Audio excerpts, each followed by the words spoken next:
Hello again.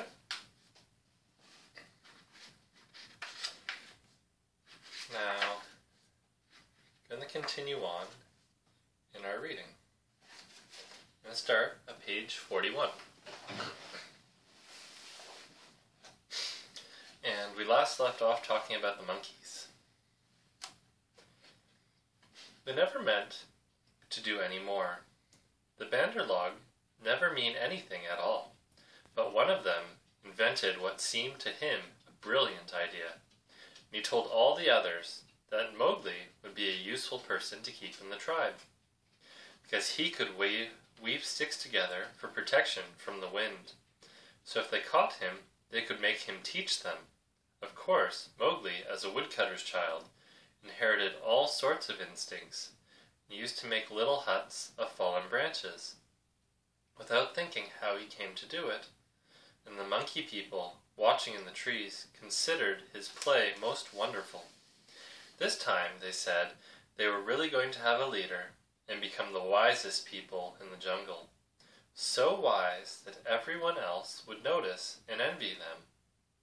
Therefore, they followed Baloo and Bagheera and Mowgli through the jungle very quietly, till it was time for the midday nap. Mowgli, who was very much ashamed of himself, slept between the panther and the bear, resolving to have no more to do with the monkey people. The next thing he remembered was feeling hands on his legs and arms, hard, strong, little hands, and then a swash of branches in his face, and then he was staring down through the swaying boughs as Baloo woke the jungle with his deep cries, and Bagheera bounded up the trunk with every tooth bared. The Banderlog howled with triumph, and scuffled away to the upper branches where Bagheera dared not follow, shouting, "He has noticed us! Bagheera has noticed us! All the jungle people admire us for our skill and our cunning." Then they began their flight.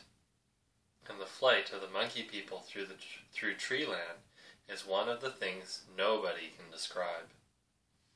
They have their regular roads and crossroads, up hills and down hills, all laid out from 50 to 70 or 100 feet above ground, and by these they can travel even at night if necessary.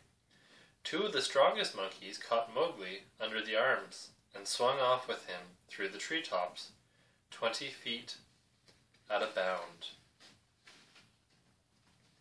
Had they been alone, they could have gone twice as fast, but the boy's weight held them back. Sick and giddy as Mowgli was, he could not help enjoying the wild rush.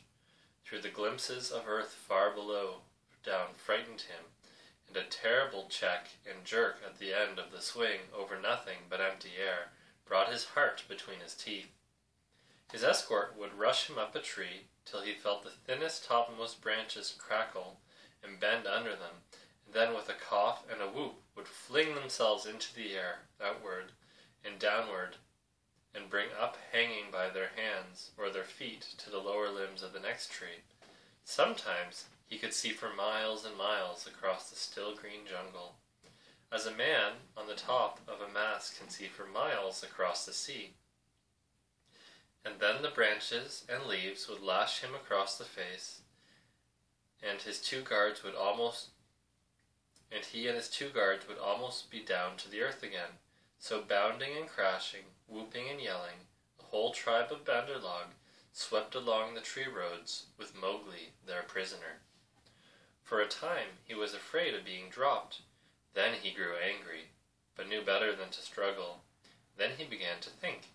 The first thing was to send backward to Baloo and Bagheera, for at the pace the monkeys were going, he knew his friends would be left far behind.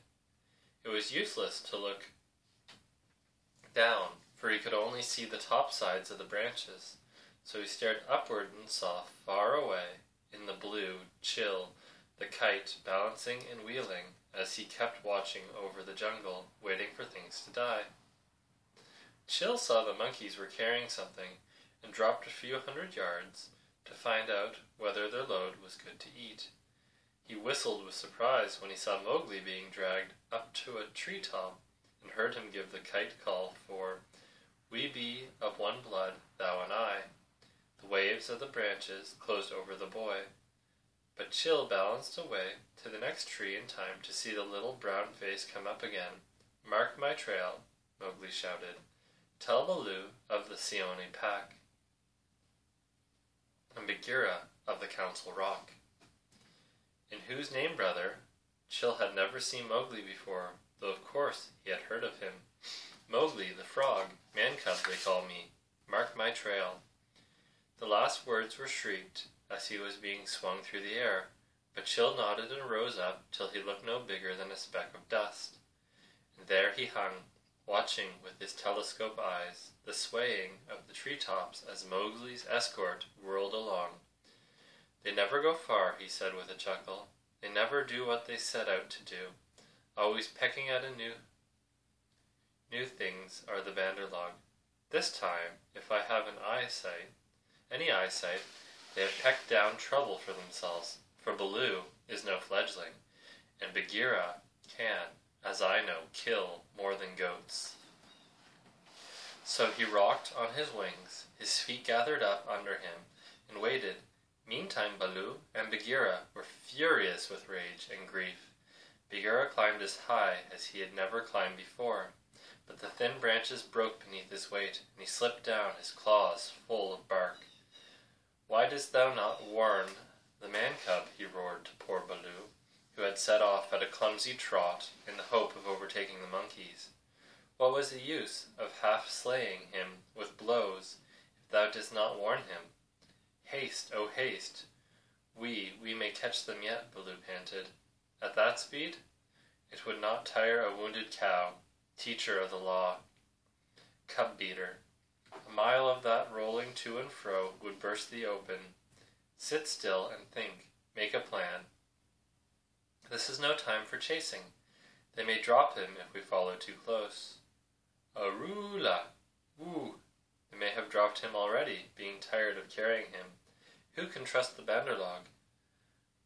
Put dead bats on my head, give me black bones to eat, roll me into the hives of the wild bees, that I may be stung to death, and bury me with a hyena, for I am the most miserable of bears. Aroola! Whoa! O Mowgli, Mowgli, why did I not warn thee against the monkey folk, instead of breaking thy head? Now perhaps I may have knocked the day's lesson out of his mind, and he will be alone in the jungle without the master words." Baloo clasped his paws over his ears and rolled to and fro, moaning. "At least he gave me all the words correctly a little time ago," said Bagheera impatiently. "Baloo, thou hast neither memory nor respect. What would the jungle think if I, the Black Panther, curled myself up like Ikki, the porcupine, and howled? What do I care what the jungle thinks? He may be dead now. Unless and until they drop him from the branches in sport, or kill him out of idleness, I have no fear for the man-cub. He is wise and well taught, and above all he has the eyes that make the jungle people afraid. But, and it is a great evil, he is in the power of the Bandarlog, and they, because they live in trees, have no fear of any of our people." Bagheera licked one paw thoughtfully. "Fool that I am! Oh, fat, brown, root-digging fool that I am," said Baloo, uncoiling himself with a jerk. "It is true what Hathi, the wild elephant, says, to each his own fear, and they, the Bandarlog, fear Kaa, the rock snake. He can climb as well as they can. He steals the young monkeys in the night. The whisper of his name makes their wicked tails cold. Let us go to Kaa. What will he do for us? He is not of our tribe. Being footless and with most evil eyes," said Bagheera. "He is very old and very cunning. Above all, he is always hungry," said Baloo hopefully. "Promise him many goats. He sleeps for a full month after he has once eaten. He may be asleep now, and even were he awake, What if he would rather kill us? Rather kill his own goats? Bagheera did not know much about Kaa, was naturally suspicious. Then in that case, thou and I together, old hunter, might make him see reason. Here Baloo rubbed his faded brown shoulder against the panther. They went off to look for Kaa, the rock python. They found him stretched out on a warm ledge in the afternoon sun, admiring his beautiful new coat, for he had been in retirement for the last 10 days, changing his skin, and now he was very splendid, darting his big blunt-nosed head along the ground and twisting the 30 feet of his body into fantastic knots and curves, and licking his lips as he thought of his dinner to come. "He has not eaten," said Baloo, with a grunt of relief, as soon as he saw the beautiful molted brown and yellow jacket. "Be careful, Bagheera. He is always a little blind after he has changed his skin, and very quick to strike." Kaa was not a poison snake.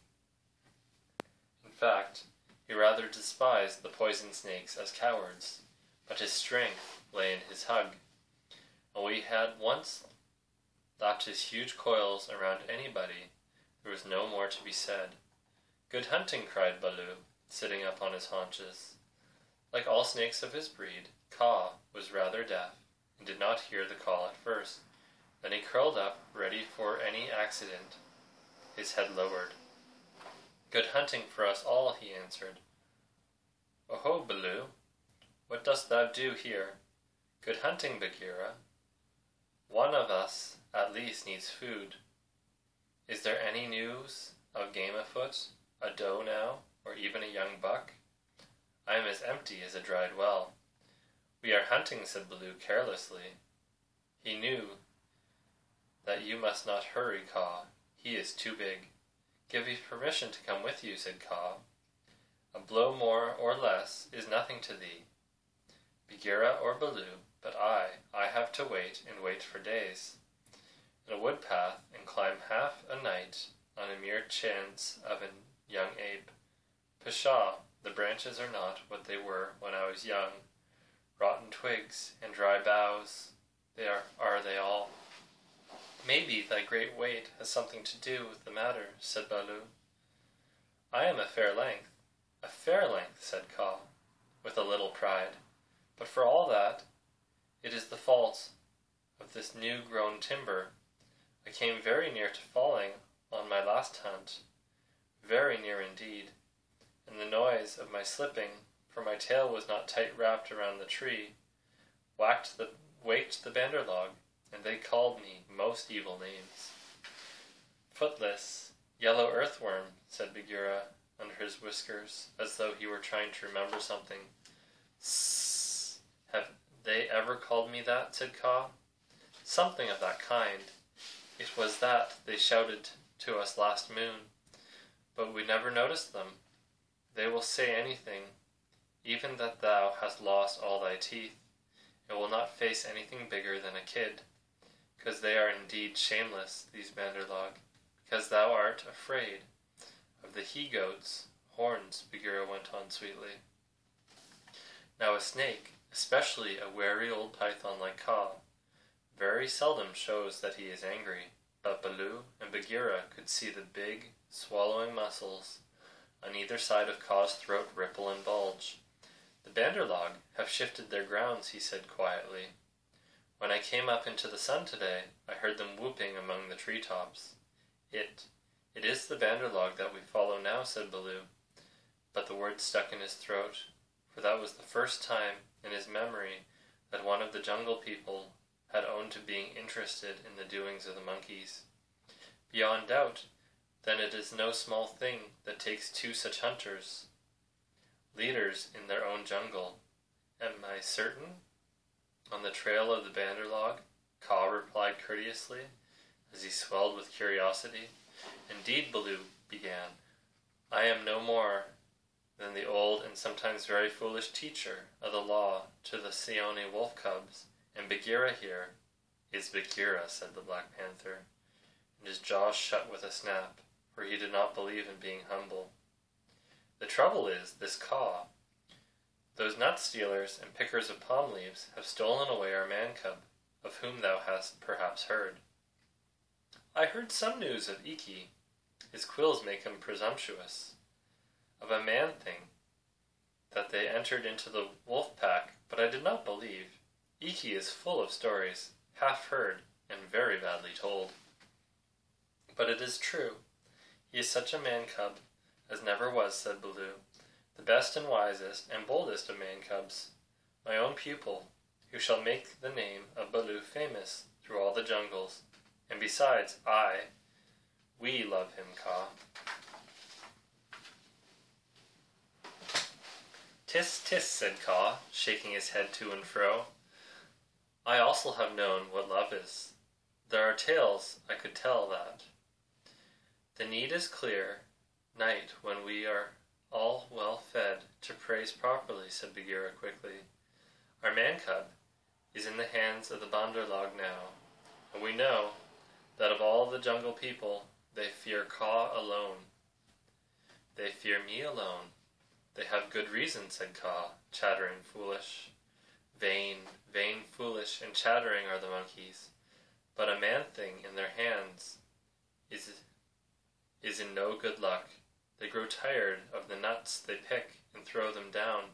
They carry a branch half a day, meaning to do great things with it, and then they snap it in two. That man-thing is not to be envied. They called me also Yellowfish, was it not? Worm, earthworm, said Bagheera, as well as other things, which I cannot now say for shame. We must remind them to speak well of their master. We must help their wandering memories. Now, whither went they with the cub? The jungle alone knows. Towards the sunset, I believe, said Baloo. We had thought that thou wouldst know, Kaa. Aye. How?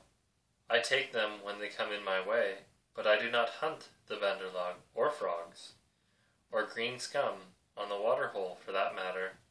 Up, up, up, up, hello, low, low, look up, Baloo, of the Seeonee wolf pack. Baloo looked up to see where the voice came from, and there was Chil the kite, sweeping down with the sun shining on the upturned flanges of his wings. It was near Chil's bedtime, but he had ranged all over the jungle looking for the bear that missed him in the thick foliage. What is it? Said Baloo. I have seen Mowgli among the Bandar log. He bade me tell you. I watched the Bandar log have taken him beyond the river to the monkey city, to the cold lairs. They may stay there for a night, or 10 nights, or an hour. I've told the bats to watch through the dark time. That is my message. Good hunting, all you below. And that's where I'll leave it today. And here's a picture of Monkey City.